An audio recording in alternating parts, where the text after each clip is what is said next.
Halo semuanya, selamat siang. Perkenalkan, nama saya Frieni Kristina Purba dengan BP 221037220009. Di sini saya akan menjelaskan materi tentang perdagangan bebas.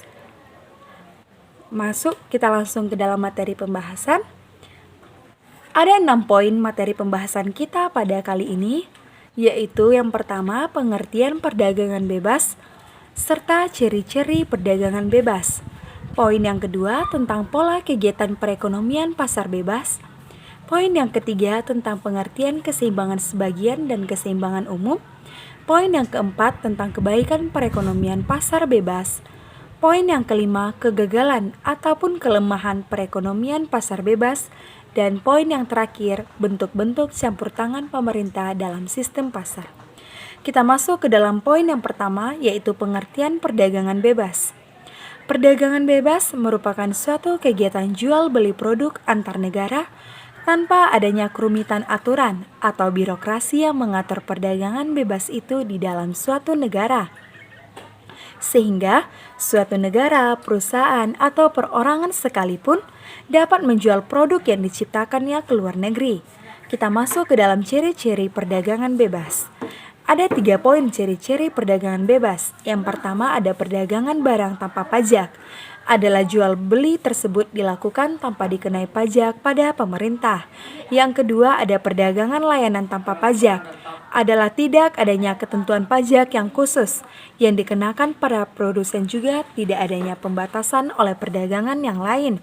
Poin yang ketiga yaitu ketiadaan dasar-dasar atau pemutarbelitan perdagangan seperti pajak, subsidi, peraturan, atau hukum sekalipun yang memberikan kelebihan kepada sejumlah kecil pasar. Kita masuk ke poin yang kedua, yaitu pola kegiatan perekonomian pasar bebas. Sistem ekonomi yang diterangkan oleh Adam Smith dinamakan ekonomi pasar bebas.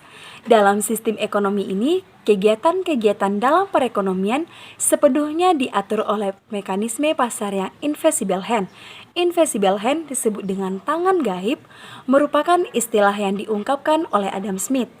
Di dalam istilah tersebut, Adam Smith berpendapat bahwa kegiatan dalam perekonomian tidak perlu diatur oleh pemerintah.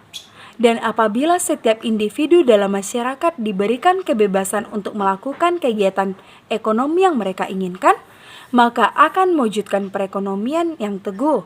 Kita masuk ke poin yang ketiga, yaitu pengertian keseimbangan sebagian dan keseimbangan umum. Keseimbangan sebagian adalah keseimbangan yang dicapai dalam pasar akan menemukan corak permintaan ke atas faktor-faktor produksi. Misal hanya satu faktor produksi saja yang digunakan, yaitu tenaga kerja. Sedangkan keseimbangan umum untuk memproduksi barang-barang yang diminta sektor rumah tangga dan sektor perusahaan, perlu membeli faktor-faktor produksi.